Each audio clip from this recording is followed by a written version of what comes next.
Welcome to the Greatest Philosophers in History series, where we do an in-depth exploration of the most fundamental ideas and views on life. In this episode, we'll be exploring the philosophy of Friedrich Nietzsche. So, let's get started.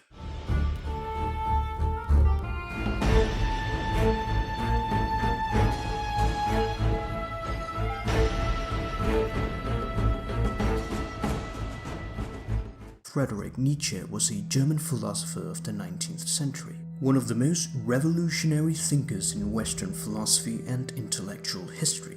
He was a cultural critic of his era, of traditional European morality and religious fundamentalism, especially of Christianity. Nietzsche's life was not an easy one. It is the story of a man who, from the beginning of his adult life until the sudden and devastating end of his productive period, was ostracized from the intellectual community of his time and plagued by ill health. In 1889, Nietzsche suffered a mental breakdown. As he was taking a walk through the city streets, he saw a horse being whipped by its owner. He ran to the horse and threw his arms around its neck to protect it, then collapsed to the ground. He never recovered.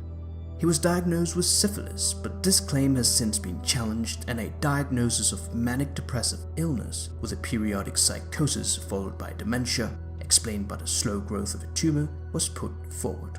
He died in 1900. As a writer, Nietzsche achieved very little success, oftentimes selling only a few copies of his books per year. It wasn't until his death that his work began to flourish and become popular. His sister, Elizabeth, assumed the role of editor of her brother's unpublished works and manuscripts to fit her own views, which were heavily associated with Nazism. This is why Nietzsche has been misrepresented as a predecessor to Nazism. He actually despised anti-Semitic people, which was apparent in his works. He thought highly of the Jews as intellectuals and as an important contribution to European culture. After his mental breakdown that would consume the last 11 years of his life, he wrote letters for a short period of time called the Madness Letters, and signing them alternatively as Dionysus or the Crucified. Dionysus is the Greek god of fertility and wine, the ultimate yes to life, and the Crucified is an allusion to Jesus, which Nietzsche called the one and last true Christian, with his authentic Christianity dying with him on the cross. This may be less an attack on Jesus himself, and more an attack on Christianity and its willingness to escape reality into an imaginary afterlife. It is the ultimate no to life. The root of our misery and suffering is our constant tendency to divide our lives into yes and no. By declaring that happiness means the presence of yes and that misery means the presence of no, we surrender control of our happiness into the hands that we cannot control. His solution was what he called amor fati, the love of fate, to love everything that happens, to become a yay-sayer. The book which set the stage for everything he had to say was Thus Spoke Zarathustra, which he considered his greatest work. After this, he published Beyond Good and Evil, another of his most famous works. Nietzsche did not write for the general public, but for an intellectual minority. He's also credited to being an early psychologist, developing certain concepts related to psychology, such as the will to power. He considered psychology to be the queen of science, playing a huge role in our decisions, thoughts, and philosophy. His criticisms rely on a psychological point of view of the popular belief of his time, and questioning our most fundamental beliefs by pointing out their shakiness and scrutinizing available alternatives in a new vision of the value of life. Nietzsche shares his views on how he wants us to perceive the world, liberating ourselves from oppressive tradition. The main concepts revolve around self-overcoming, perspectivism, human nobility, the will to power, the eternal recurrence, and the overman.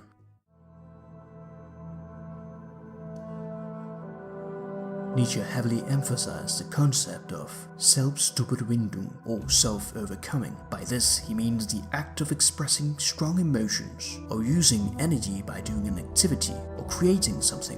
We must face reality, and suffering is part of life. It is not to be eliminated, it is to be overcome, leading to growth. We make everything around us so easy, superficial, and bright, unable to face reality. Is this truly freedom? For Nietzsche, this is a simplified and falsified world.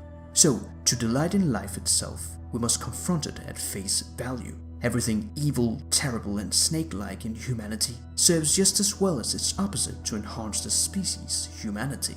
We are to be grateful for even difficulties. It is clear that pain is an inevitable part of human existence. From birth till death, there is a 100% chance that we will suffer significantly painful experiences. But people run from the pain.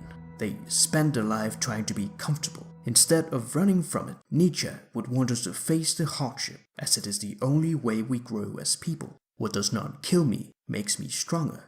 Imagine climbing up a mountain. There is struggle, pain, and hardship along the way, but it's only from the top of the mountain that you can see the most beautiful views life has to offer. And it is only the people who have the courage to climb that mountain that will ever get to see that view. He says, quote, "He who climbs upon the highest mountains laughs at all tragedies, real or imaginary."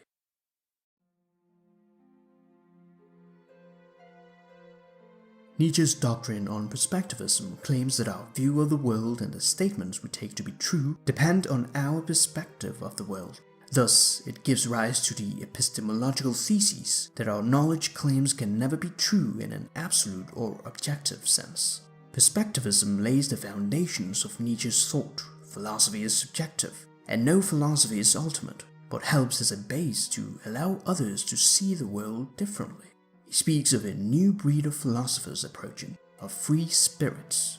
These are not ones who want to establish their truth as a truth for everyone, the secret wish of all dogmatic aspirations. They are outlaws who are not in agreement with the majority, and whose judgments are their judgments alone. Inevitably, they will be presented with bolted doors and shut windows. But for Nietzsche, these are free, very free spirits. He says, quote, "Greatest of all is the one who can be the most solitary, the most hidden, the most different, the person beyond good and evil, the master of his virtues, the one with an abundance of will. Only this should be called greatness, the ability to be just as multiple as whole, just as wide as full."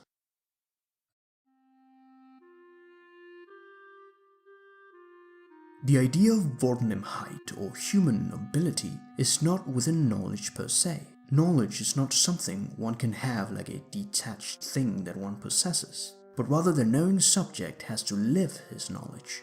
It becomes associated to how much truth one can endure. The nobility in these free spirits resides in putting oneself at a distance from people and things, to have a sense of differences in rank between people and strive for higher distinction. He speaks of the pathos of distance, which refers to a differentiation between the ordinary and noble types of man, a chasm separating the great from the mediocre. Nietzsche is concerned with issues of not just individual decadence, but also of cultural decadence. He is concerned with the life-affirming great individuals, not merely for their own sake, but for the rejuvenation and flourishing of culture. However, Nietzsche does not intend to elevate all of humanity. His intent is to elevate those who can be elevated. He's fine with the herd staying in the herd, but he wishes to seduce people away from the herd and expects the herd to hate him.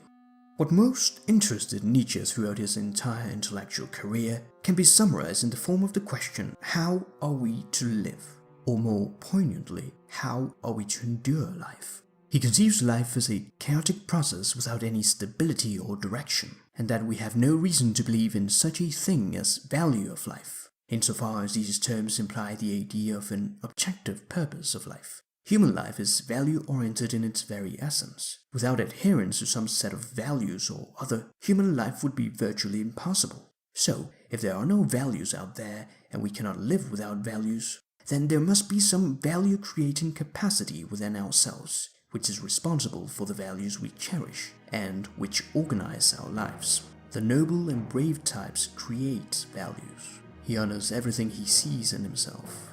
This sort of morality is self-glorifying, a faith in yourself, a pride in yourself, and a fundamental hostility and irony with respect to selflessness belong to a noble morality.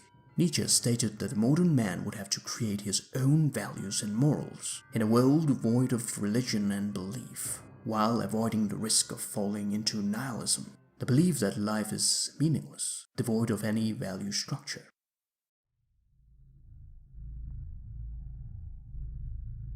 Perhaps one of Nietzsche's most famous statements is his proclamation of the death of God. God is dead, God remains dead, and we have killed him. How shall we comfort ourselves, the murderers of all murderers? What was holiest and mightiest of all that the world has yet owned has bled to death under our knives. Who will wipe this blood off us? What water is there for us to clean ourselves? What festivals of atonement, what sacred games shall we have to invent? Is not the greatness of this deed too great for us? Must we ourselves not become gods, simply to appear worthy of it? As you might tell, it doesn't sound very much like a celebratory statement. Although Nietzsche was concerned on ending all the values that had been compiled for millennia from all kinds of civilizations and that are rooted within society, he did believe it to be necessary and possible. He calls this process of transcending our existing values as a revaluation of all values, proposing that a revaluation of values that runs deeply enough can eventually lead the entire human race into a new pattern of life beyond the human, a figure which he calls the overman, which we will get into later. By proclaiming the death of God, Nietzsche looked upon a historical event where God, who played a central role in most people's lives for many centuries, has now become one of many facets of some people's lives. There are still believers in churches, but God no longer defines the role of our world. It is for this reason that God is dead.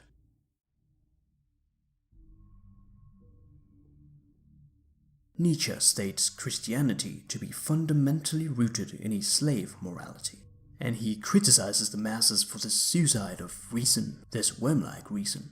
The slave morality resents the virtues of the powerful. However, Nietzsche perceives evil as something powerful and dangerous. It is felt to contain a certain awesome quality, a subtlety and strength that block any incipient contempt. According to the slave morality, then, evil inspires fear, but according to the master morality, it is good that wants to inspire fear.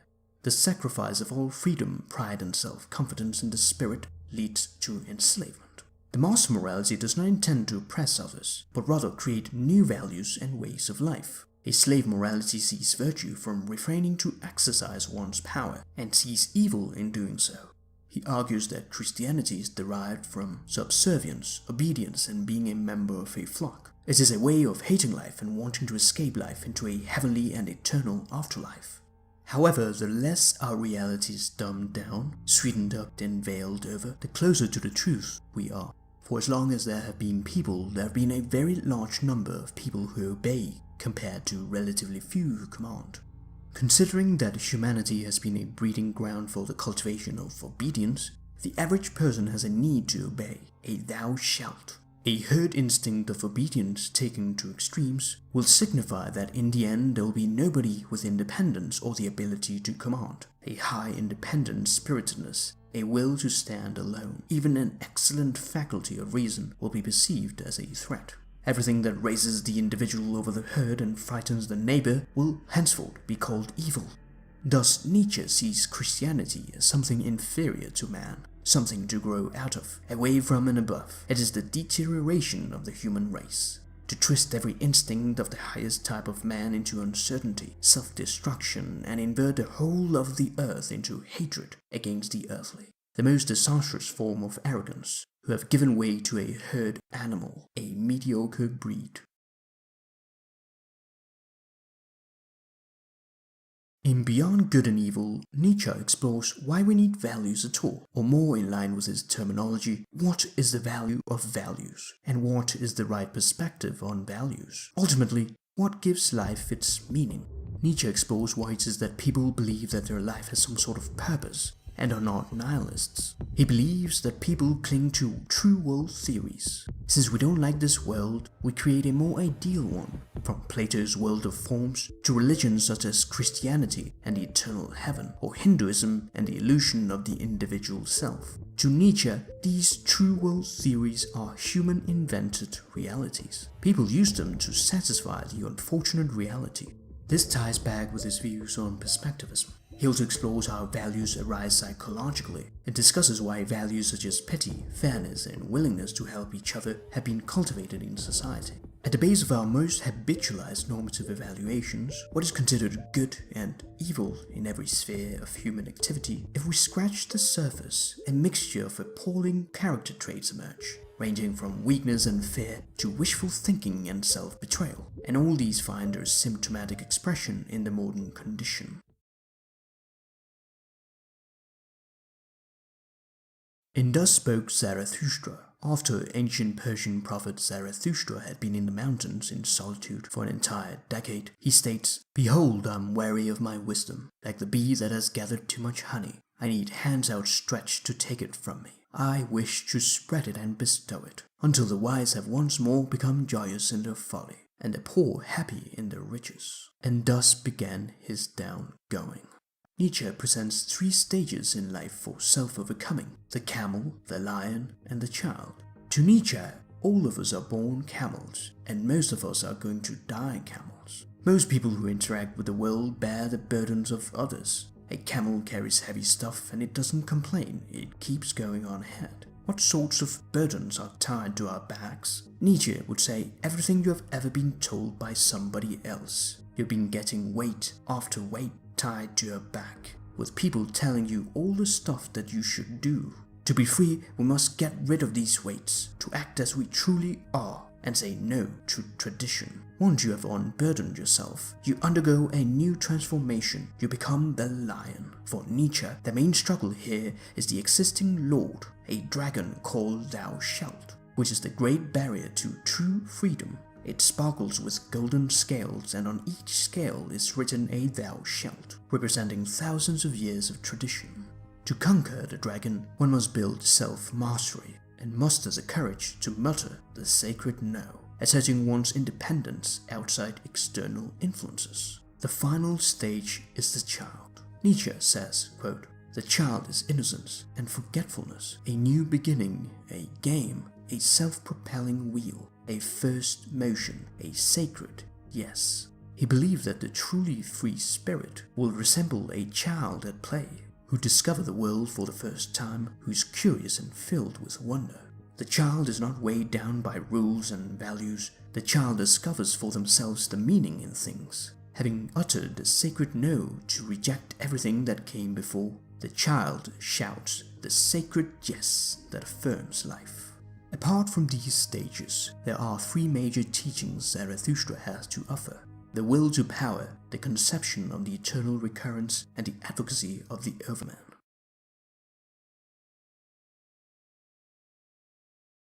Nietzsche entertains the idea that the will to power is an integral part of reality. If we look at organic life, we find that we live in a dynamic and chaotic process of creation and decay, of overpowering and becoming overpowered. This will to power is ultimately decisive for life to develop itself and to survive, or as Nietzsche puts it, for its potential to become what it is. The will to power is the true way, not the Schopenhauer approach of the will to survival or the will to knowledge. We need knowledge for a purpose, to live it, not to have it, but to experience it. The will to power is ingrained in our deepest self, where the smallest of actions have a will to do something. It is always present. It might be potentially discoverable or paralyzed, but there is always a will to power, which we should strive for. As Nietzsche puts it, if we succeed in explaining our entire life of drives to one basic form of will, it would be this will to power and to nothing else. However, the most important concept of the will to power, and the one Nietzsche was most likely to emphasize, is that the will to power is becoming who you truly are. It is pure self-expression and self-overcoming, without being enslaved by things. In essence, it is the main drive force in humans. Nietzsche proposed finding a new set of value in this life, loving life and not just accepting the good, but also accepting that there is evil, suffering, pain and annihilation, and that the best afterlife we can experience is none other than another repetition of the life we just experienced. This is what is known as the eternal recurrence, the ideal of the most high-spirited and world-affirming individual, who has learned not just to accept and go along with what was and what is, but who wants it again just as it was, life after life.